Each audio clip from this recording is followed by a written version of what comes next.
बारी है। ओके। आज हमने करना है यूनिफॉर्म सर्कुलर मोशन। ठीक है, कल थोड़ा सा कर भी लिया था, इसे एक बार रिवाइज करवा देती हूँ क्योंकि जो नेक्स्ट टॉपिक है इसके बेस्ड ही है वो। ठीक है, यूनिफॉर्म सर्कुलर मोशन। ठीक है, कोई भी ऑब्जेक्ट है सर्कुलर मोशन में है, ठीक है, मीन्स सर्कल में घूम रही है, उस टाइम उसकी जो एंगुलर स्पीड या फिर एंगुलर वेलोसिटी है, मीन्स जिस वेलोसिटी से वो घूम रही है वो चेंज नहीं हो रही, विद रिस्पेक्ट टू टाइम वो चेंज नहीं हो रही, तो हम क्या बोलेंगे, वो क्या है, कांस्टेंट है। ठीक है, अगर जो एंगुलर स्पीड या वेलोसिटी कांस्टेंट है तो जो एंगुलर एक्सेलरेशन है वो क्या होएगी, जीरो। ऑब्वियसली एक्सेलरेशन तो तभी आएगी अगर वेलोसिटी में चेंज आएगा, क्योंकि एक्सेलरेशन का फॉर्मूला क्या होता है, velocity upon time, change in velocity upon change in time. अगर चेंज इन वेलोसिटी ही नहीं है, वही जीरो है, तो जो हमारी एंगुलर एक्सेलरेशन है वो तो जीरो हो जाएगी ना। तो हम बोल सकते हैं अगर कोई भी ऑब्जेक्ट यूनिफॉर्म सर्कुलर मोशन में है, उस टाइम उसकी जो एंगुलर स्पीड है या एंगुलर वेलोसिटी है वो कांस्टेंट रहेगी और जो एंगुलर एक्सेलरेशन है वो जीरो हो जाएगी। और हमारा जो नेक्स्ट आज का मेन इंपॉर्टेंट टॉपिक है, डेरिवेशन है, वो है रेडियल और सेंट्रीपिटल एक्सेलरेशन।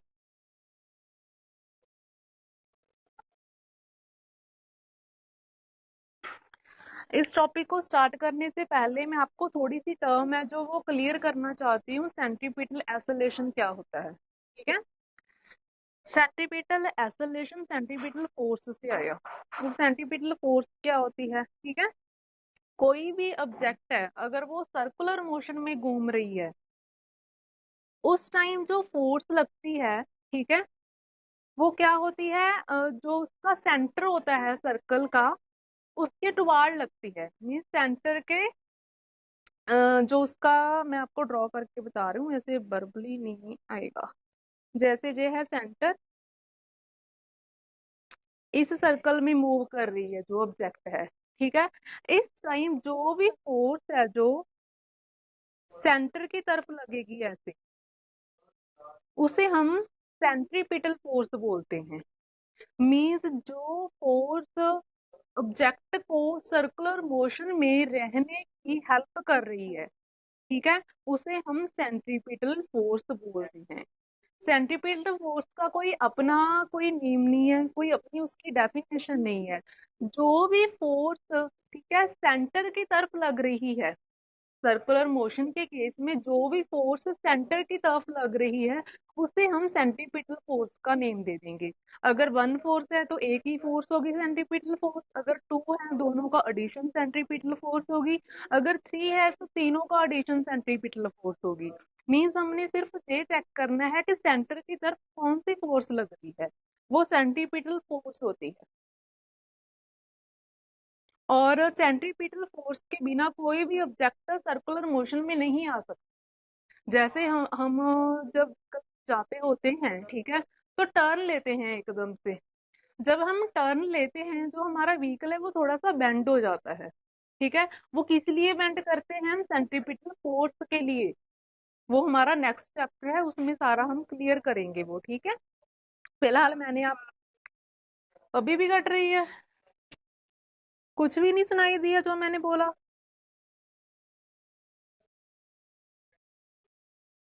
अब आ रही है बेटा।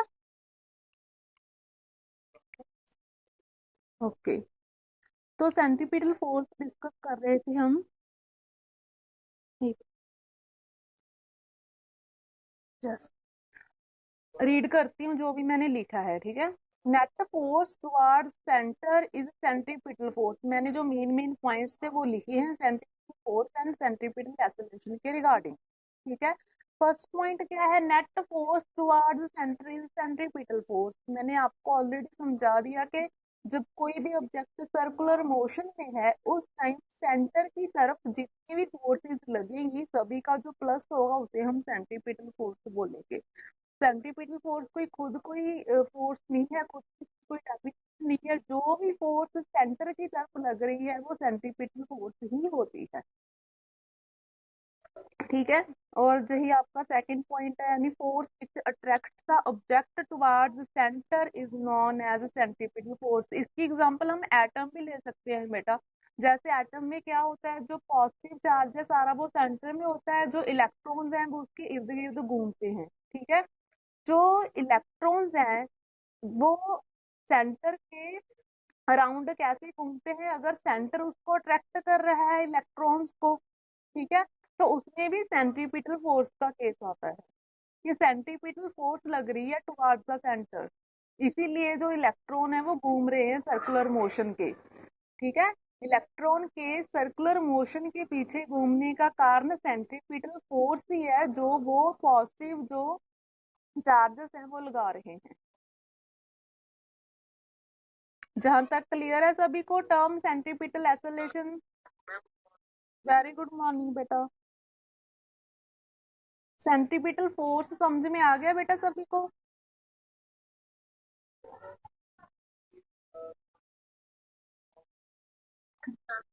ओके। उसके बाद अब क्या होता है, मैंने एक फ्लो चार्ट ड्रा किया है ताकि आपको समझना इजी हो जाए। इन सर्कुलर मोशन कोई ऑब्जेक्ट है वो सर्कुलर मोशन में घूम रही है, सेंट्रीपिटल फोर्स आ गई वहां पर, वो मैंने अभी आपको सारा क्लियर कर दिया कि सर्कुलर मोशन में सेंट्रीपिटल फोर्स का क्या रोल है। जब सेंट्रीपिटल फोर्स प्रोड्यूस होगी वहां पर तो वेलोसिटी में चेंज आएगा। जब सेंट्रीपिटल फोर्स प्रोड्यूस हो गई तो वेलोसिटी में चेंज आएगा। अगर वेलोसिटी में चेंज आएगा तो डायरेक्शन चेंज होगी। ये हमारा सेंटर है, ये सर्कल है, ठीक है, और ऑब्जेक्ट जा रही है, हर एक पॉइंट पर उसकी वेलोसिटी एंड डायरेक्शन चेंज हो रही है, बिकॉज सर्कुलर मोशन की बात होती है, ठीक है। डायरेक्शन चेंज हो गई, उसके बाद क्या होगा, the acceleration produced due to change in direction.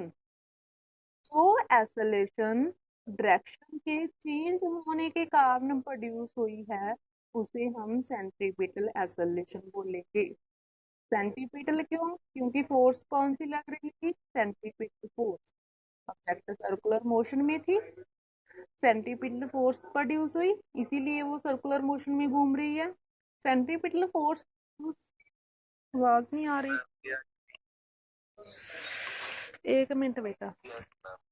बेटा धूप बहुत है, मुझे छत पर जाना पड़ेगा, धूप में खड़ना पड़ेगा, फिर आपको वॉइस क्लियर आएगी। मैं आज गई नहीं थी, गर्मी बहुत है। एक मिनट,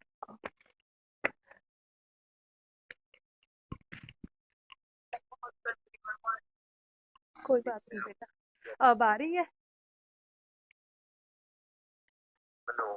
अब भी नहीं आ रही? किसी को भी नहीं आ रही? मेरे पास नेटवर्क पूरा है।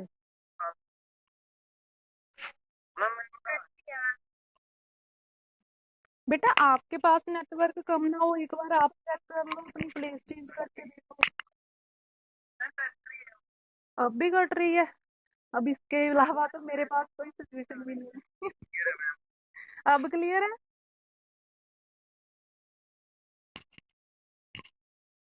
अब क्लियर है बेटा? ओके। अगर ज्यादा कोई होता है ना तो बाद में पॉज सुन लिया तो ठीक है। कई बार वैसी प्रॉब्लम आ जाती है network, क्योंकि नेटवर्क तो पूरा मेरे पास बात करती।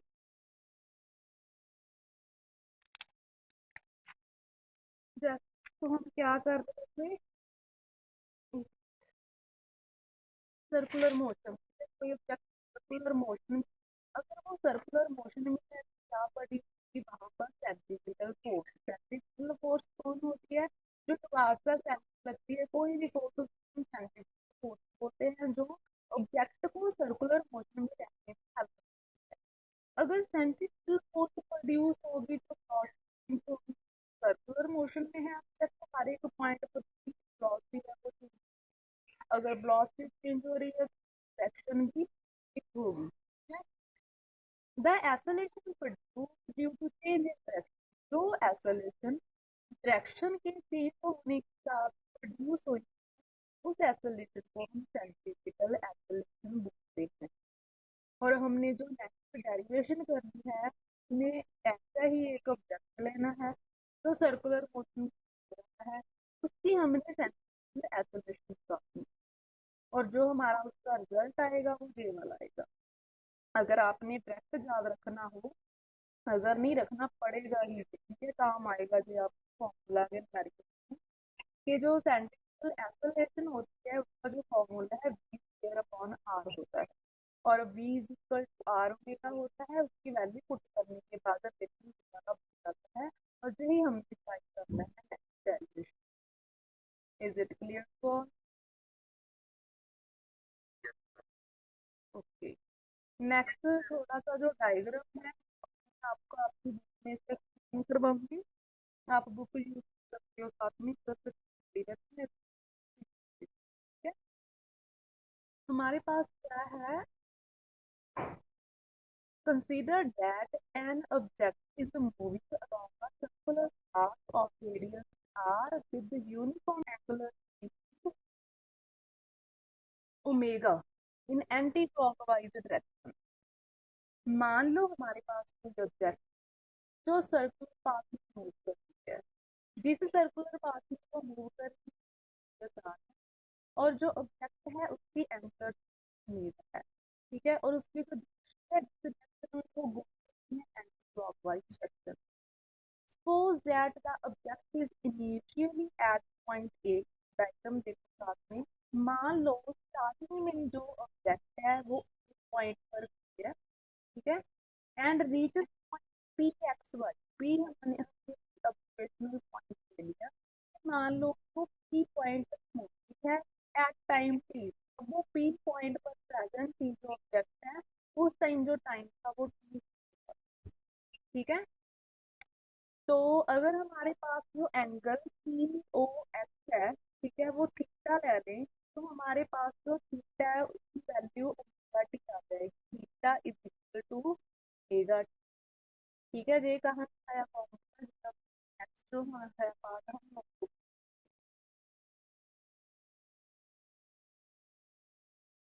आ जाओ आगे अब, ठीक है। Theta is equal to omega T, हमारे पास जो है velocity is equal to displacement upon time का फॉर्मूला बन रहा है, ठीक है। थीटा क्या है हमारे पास, डिस्प्लेसमेंट, ओमेगा क्या है वेलोसिटी, क्या है टाइम। तो डिस्प्लेसमेंट की वैल्यू हमारे पास क्या आ गई, omega, theta is equal to omega into देख सकते हैं, ठीक है। उसके बाद आपने टू वैल्यूज कंसीडर करनी, एक एक्स की एंड एक वाई। एक्स की वैल्यू क्या है, R cos theta, and Y की वैल्यू क्या है, आर साइन थीटा। थीटा हमने ऑलरेडी फाइंड कर दिया कि एंगुलर डिस्प्लेसमेंट है जो वो ओमेगा के इक्वल है, ठीक है। तो थीटा की प्लेस पर हमने वैल्यू पुट कर दी, हमारे पास टू टू वैल्यूज आ गई। जो एक्स की थी उसे हमने आर कॉस ओमेगा टी लिख दिया, जो वाई थी उसे हमने आर साइन ओमेगा टी लिख दिया। Is it clear to all?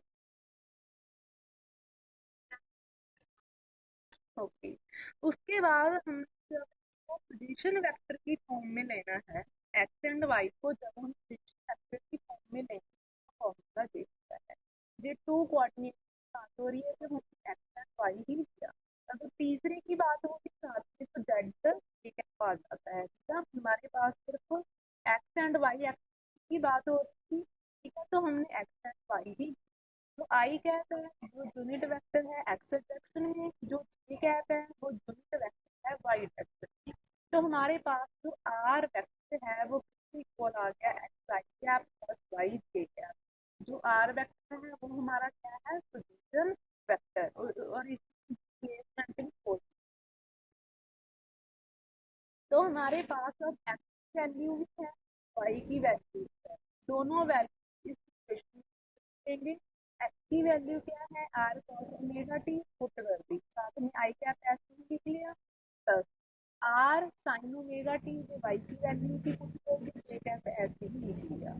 और इसी इक्वेशन को हम नंबर वन देते, ठीक है। और ये इक्वेशन की है पोजीशन वेक्टर की प्लेसमेंट की इक्वेशन। अब इसके बाद हमारा प्रोसीजर क्या है, ये पहुंचना कहाँ तक है, आइसोलेशन तक पहुंचना है ए वेक्टर तक, ठीक है। आइसोलेशन कैसे आएगी, अगर हम D vector upon d t करेंगे, मीन्स लॉस ऑन टाइम होता है ना आइसोलेशन। आइसोलेशन पहले हमें बी वेक्टर की वैल्यू फाइंड आउट करनी है। बी वेक्टर की वैल्यू अब कैसे फाइंड आउट करेंगे? ब्लॉसी का फॉर्मूला क्या होता है? Displacement upon time. मींस अब हम यार वेक्टर अपॉन लेना पड़ेगा, क्योंकि डिस्प्लेसमेंट वेक्टर जे वाला है जो हमने निकाला है। तो हमने करना क्या है, अब इसको उल्टा दे, d r upon d t करेंगे पहले, वो वेक्टर की वैल्यू हो जाएगी। फिर डी वेक्टर अपॉन डी करेंगे, वो एक वेक्टर की वैल्यू हो जाएगी। और एक तक ही हमने पूछना है सेंसिटिव एसोसिएशन तक। क्लियर है सभी को? ओके। उसके बाद अब स्टार्ट करते हैं डिफरेंशिएशन का। आपको कितना पता है डिफरेंशिएशन?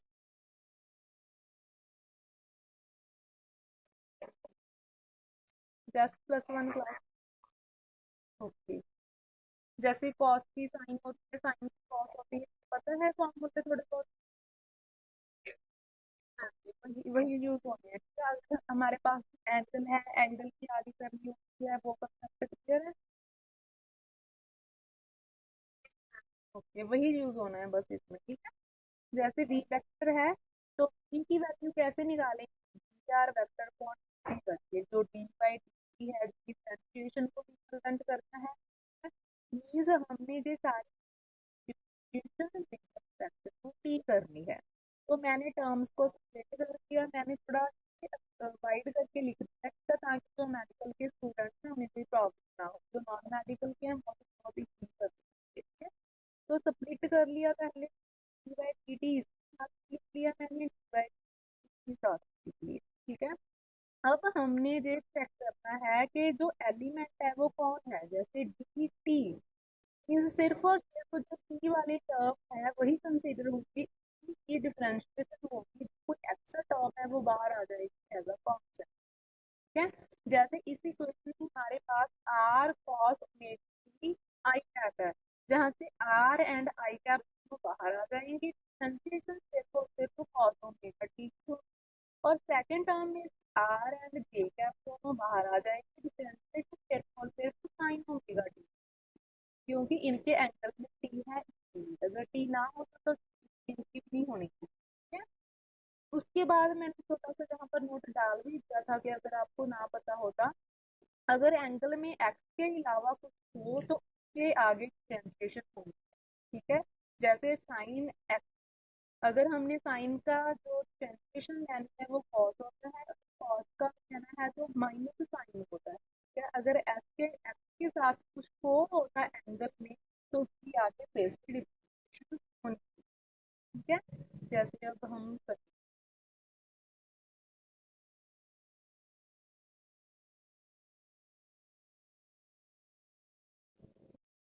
ठीक है, तो मैंने आर एंड आई कैप दोनों बाहर लिख लिए constant, R and J cap दोनों बाहर लिख लिए। कॉस ओमेगा टी जो डिफरेंशिएशन थी वो माइनस साइन ओमेगा टी, ठीक है, कॉस का माइनस। फिर कट रही है? नहीं मैम। ओके। जो कॉस की हमारे पास डिफरेंशिएशन होती है वो माइनस साइन होती है, साइन की कॉस होती है। तो कॉस की मैंने माइनस साइन कर दी, ठीक है, कॉस ओमेगा टी की माइनस साइन ओमेगा टी आ गया। आगे एंगल ओमेगा टी है। जब मैंने ओमेगा टी की differentiation with respect to T की, तो मेरे पास क्या बच गया? ओमेगा बच गया, क्योंकि टी की डिफरेंशिएशन वन आ गई। ठीक है। तो एंगल फिर से आगे होगी, मैंने बोला था डिफरेंशिएशन ओमेगा आ गई और मैंने साथ में उसे मल्टीप्लाई कर दिया। और उसके बाद आर जे कैप ऐसे ही लिख लिया। ठीक है। और साइन ओमेगा टी जो डिफरेंशिएशन है वो कॉस ओमेगा आ गई। और जो ओमेगा टी की डिफरेंशिएशन फिर से आगे की, मैंने वो ओमेगा लिख दिया साथ। जहां तक क्लियर है सभी को? ओके। उसके बाद जो हमारी जे वाली इक्वेशन बनी, ठीक है, सारी ओपन करके लिख दी मैंने, ठीक करके लिख दिया। जो जेड वेक्टर है वो पीछे लिखना था, जो ओमेगा था वो आगे लिखना था, सिर्फ रीअरेंजमेंट की है। जी हमारे पास d r vector upon d t की वैल्यू आ गई, mean d r vector upon d t को हम वेलोसिटी भी लिख सकते हैं। उसके बाद हमने पहुंचा कहाँ तक था? एसोलेशन तक। अब एसोलेशन की वैल्यू क्या होती है? D T vector upon d T. Means new equation बनी थी हमारे पास बी वेक्टर की, उसकी फिर से डिफरेंशिएशन करनी पड़ेगी वेक्टर टू टी, तभी हमारे पास एक्सेलरेशन की वैल्यू आएगी। डी वाई डी ऑफ, अब जो सारी इक्वेशन हमने बी वेक्टर वाली लिख लेनी है जहाँ पर, ठीक है। एक मिनट अटेंडेंस चेक करता हूँ। 1252 ठीक है। उसके बाद हमने ई फैक्टर की जो डिफरेंशिएशन कर देनी है वैसे ही करनी है, डी वाई डी टी को इस टर्म से भी मल्टीप्लाई करेंगे, नेक्स्ट से भी, मीन्स दोनों टर्म्स को मैंने स्प्लिट करके लिख लिया, ठीक है, अपनी कन्वीनियंस के लिए। उसके बाद जो कांस्टेंट टर्म है वो आगे आ जाएगी। अब कांस्टेंट कौन कौन है, आर, ओमेगा, आई कैप, सिर्फ टी वाली टर्म अंदर बचेगी, वो कौन है, साइन ओमेगा टी। और नेक्स्ट टर्म में से भी आर, ओमेगा, जे कैप, ये कांस्टेंट टर्म है, ठीक है। पीछे कौन बचेगा, सिर्फ और सिर्फ कॉस ओमेगा टी। फिर से फॉर्मूला लगा दो, साइन की डिफरेंशिएशन क्या हो गई, cos omega T. Omega T की आगे डिफरेंशिएशन करी, ओमेगा साथ लिख दिया। और नेक्स्ट टर्म पर आ जाओ, कॉस ओमेगा टी की डिफरेंशिएशन क्या आ गई, minus sine omega T, sine जस। और ओमेगा टी की फिर से आगे डिफरेंशिएशन कर दी, वो क्या आ गया, ओमेगा, एंगल की फिर से होगी ओमेगा, ठीक है।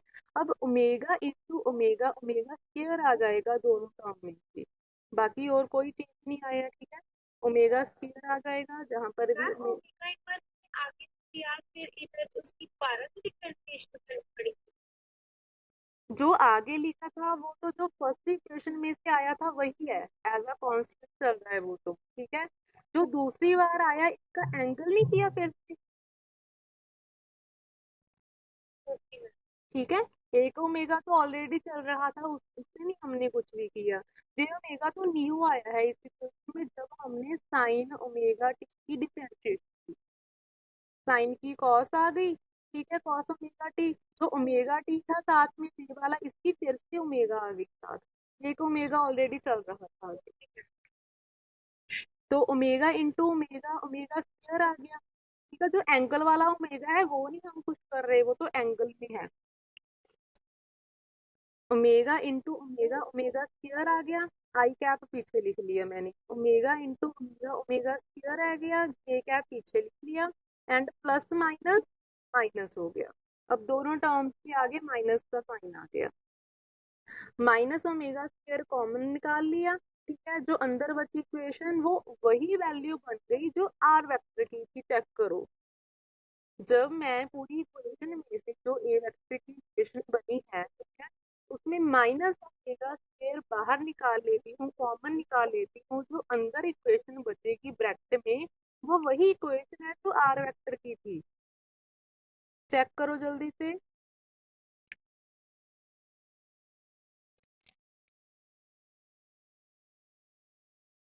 वही है ना।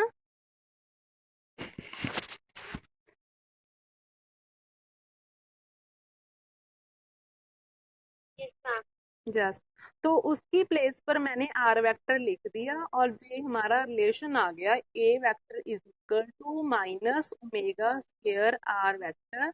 ये इसकी वेक्टर नोटेशन में है, ठीक है। अगर मैग्नीट्यूड लेंगे तो जो हमने पहले किया था वो आ जाएगा, simple A is equal to are omega square. जब हमने सेंटीमीटर रिलेशन डिस्कस की थी, यही रिलेशन लिखवाया था ना मैंने, a is equal to are omega square. ये हो गया आपका दी एंड टॉपिक का भी और चैप्टर का भी। जहां तक कि बच्चे को कोई भी डाउट है तो क्लियर कर लो पूरे चैप्टर में से। आपका जो पूरा पेपर में डिराइव करने को आएगा, क्वेश्चन आते हैं, इसका जो फॉर्मूला है उसमें से भी क्वेश्चन आते हैं, जो पूरा भी ड्राइव करने को आता है। जो टॉपिक बहुत इंपॉर्टेंट है, जो प्रोजेक्टाइल है वो वाला भी, जो अभी किया ये वाला भी। जी आप +1 के लिए मोस्ट इम्पोर्टेंट टॉपिक है जी, ठीक है। प्रोजेक्टाइल भी 5 मार्क्स में आता है, और जो जे वाला टॉपिक है जे भी 5 मार्क्स में आ सकते हैं, दोनों 5 5 कवर करते हैं जी, ठीक है। और इसके बेस्ड न्यूमेरिकल आता है, जो जे वाला किया सेंटीपीड टेसेलेशन इसका भी, और जो प्रोजेक्टाइल किया था उसका भी। दोनों के न्यूमेरिकल्स भी इंपॉर्टेंट है, और दोनों की जो डेरिवेशन है, फुल डेरिवेशन, वो भी इंपॉर्टेंट है। और जो हमने प्रोजेक्टाइल वाले टू टॉपिक किए ना, एक तो सिंपल वाला था पहले, उसके बाद एक एंगल वाला किया था। जो एंगल वाला है वो ज्यादा इंपॉर्टेंट है as compare to first. First तो बस एक इंट्रोडक्शन की, सेकंड के कैसे करना है, ठीक है। और जो सेकंड वाला है उसका ध्यान रखना, वो पूरा नहीं आएगा कभी भी, क्योंकि उसमें जो टर्म्स है वो बहुत है। इक्वेशन ऑफ ट्रैजेक्टरी भी है, time of flight, horizontal range, ठीक है, मैक्सिमम हाइट अटेन्ड, वो बहुत लंबा हो जाएगा वो सारा, ठीक है। वो सारा नहीं आएगा, आपको कोई पर्टिकुलर टर्म आएगी। जहाँ तो ये शो करने को आएगा कि शो करो कि जो इक्वेशन है, जो पाथ है वो पैराबोलिक है, मीन्स आपने इक्वेशन ऑफ ट्रैजेक्टरी तक सारा सॉल्व करना है, ठीक है। जहाँ फिर आपको कोई पर्टिकुलर टर्म आएगी कम मार्क्स में,